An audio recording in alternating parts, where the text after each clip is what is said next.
Hola, ¿qué tal? Qué gozo, qué bendición continuar cada día en tu devocional Tiempo con Dios. Estamos llegando a la mitad de este mes y en este día vamos a iniciar la meditación en la carta a los Efesios, la carta de Pablo a los Efesios. Una carta magistral. Para muchos, Efesios es la reina de las cartas de Pablo por su composición, por la influencia que tiene y sobre todo por las enseñanzas que meditaremos en estos 6 capítulos el resto de mes. Y te animo a no perder un solo día para que seas instruido, corregido y guiado por Dios. Acompáñame entonces en la lectura en la carta a los Efesios, capítulo 1, versículos 1 al 14, la obra salvífica del Dios Trino.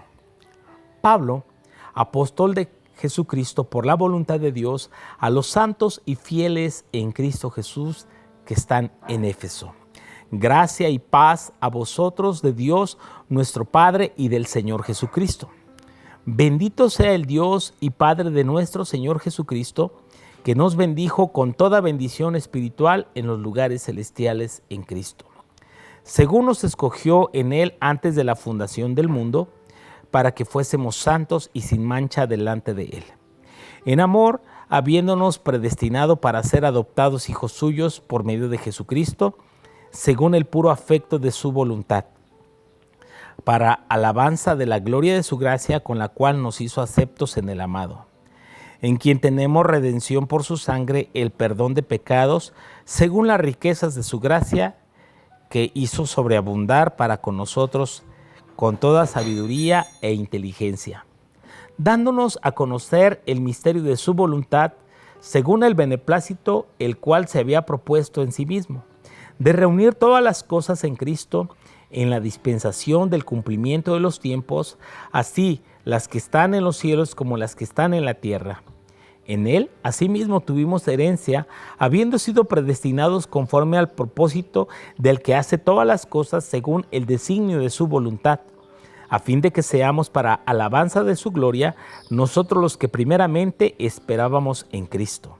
En Él, también vosotros, habiendo oído la palabra de verdad, el evangelio de vuestra salvación, y habiendo creído en Él, fuisteis sellados con el Espíritu Santo de la promesa, que es las arras de nuestra herencia, hasta la redención de la posesión adquirida para alabanza de su gloria. La obra salvífica del Dios Trino. Como introducción a esta hermosa carta, podríamos decirte que Efesios forma parte de esta serie de cartas conocidas como cartas o epístolas de la prisión. Pablo, estando preso en Roma, escribe la carta a los Filipenses, la carta a los Efesios, la carta a Colosenses y la carta a Filemón. Se cree que esta carta fue compuesta después del año 56 durante su primera prisión en Roma. Y se cree que él salió y después fue encarcelado nuevamente y en la segunda prisión fue donde fue sentenciado a muerte. Éfeso era la ciudad más importante de Asia Menor y era una ciudad comercial, pero también una ciudad muy religiosa. En Éfeso se encontraba el templo de Diana o Artemisa, y ese culto a Diana, cuyo templo era considerado una de las grandes maravillas del mundo antiguo, donde miles de fieles lo visitaban para adorar a Diana y también toda Asia la veneraba.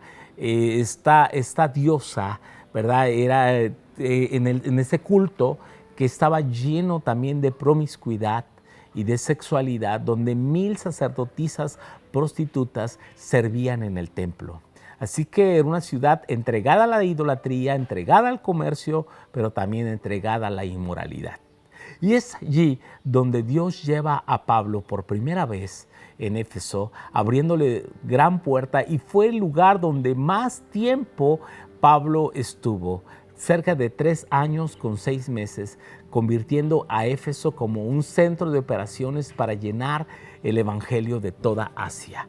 Es así la iglesia más influyente de Asia, donde podemos ver ese ministerio apostólico de Pablo, y por eso ahí está enseñanza tan importante que no va a una sola congregación.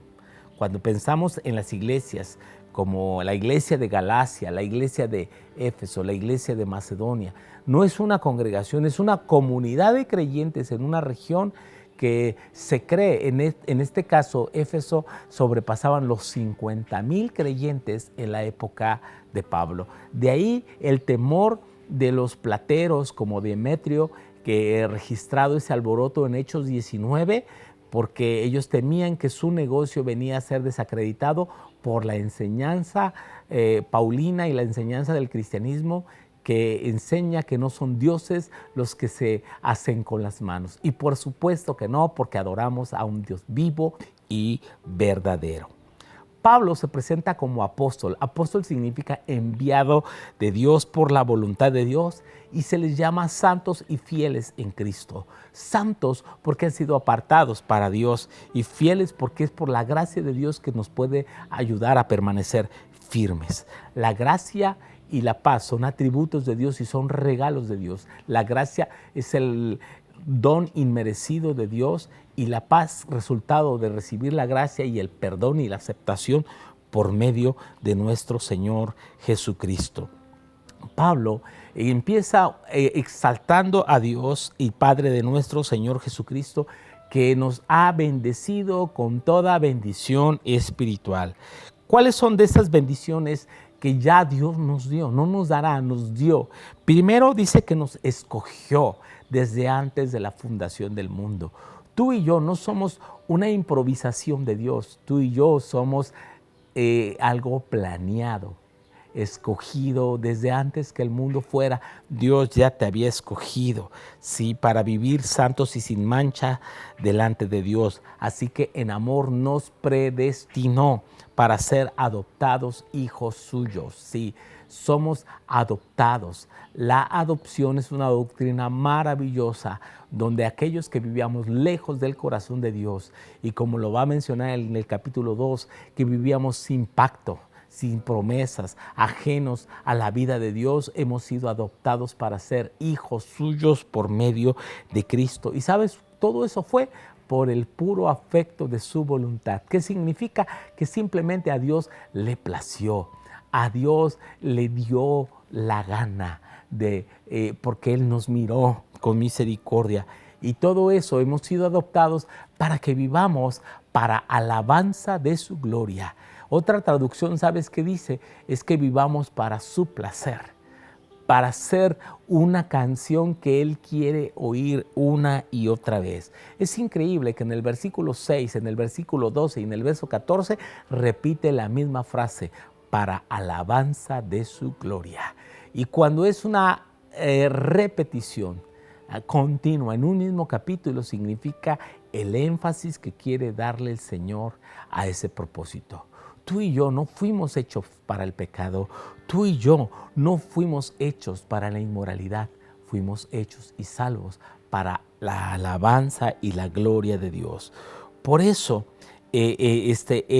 fuimos para alabanza y tenemos redención. El término redención es importantísimo porque habla del rescate de alguien que está cautivo y ha sido comprado, como un esclavo que era comprado. Pero el precio que Dios pagó es el precio de su sangre, y por eso es que hemos sido perdonados. De tal manera que nos hace sobreabundar, dándonos a Dios, de parte de Dios, toda sabiduría y toda inteligencia espiritual. De tal manera que nos da a conocer el misterio de su voluntad según su beneplácito. Porque a Él se había propuesto en sí mismo de reunir todas las cosas que están en los cielos y en la tierra, ¿sí? Porque en Él tenemos herencia también, habiendo sido predestinados conforme al propósito que hace todas las cosas, ¿sí? Y vuelve a declarar según el designio de su voluntad. Esa es la obra salvífica de Dios. que desde el principio el Padre lo planeó. El Espíritu Santo obró en nosotros ese deseo y esa convicción de pecado al arrepentirnos y aceptar a Cristo. Y es como el Dios Trino obra para nosotros el salvarnos. Así que todo esto es para que nosotros viviéramos para alabanza de su gloria, los que esperábamos en Cristo. Y en Él, habiendo oído la palabra de verdad, el evangelio de la salvación, y habiendo creído en Él, dice Pablo, fuisteis sellados con el Espíritu Santo. Ahora ese sello son las arras de nuestra herencia, es la garantía, es la seguridad, es la esperanza. Somos propiedad de Dios, tenemos el Espíritu Santo en nosotros y la certeza de que un día Él vendrá por nosotros porque somos herencia suya. Así que qué bella introducción nos da el apóstol en esta carta, obteniendo la seguridad, la certeza, la firmeza de que somos sus hijos y viviremos para Él. Te mando un fuerte abrazo a la distancia. Declaro todo el favor y todo el bien escrito aquí para ti y para tu vida. En el nombre de Jesús, amén.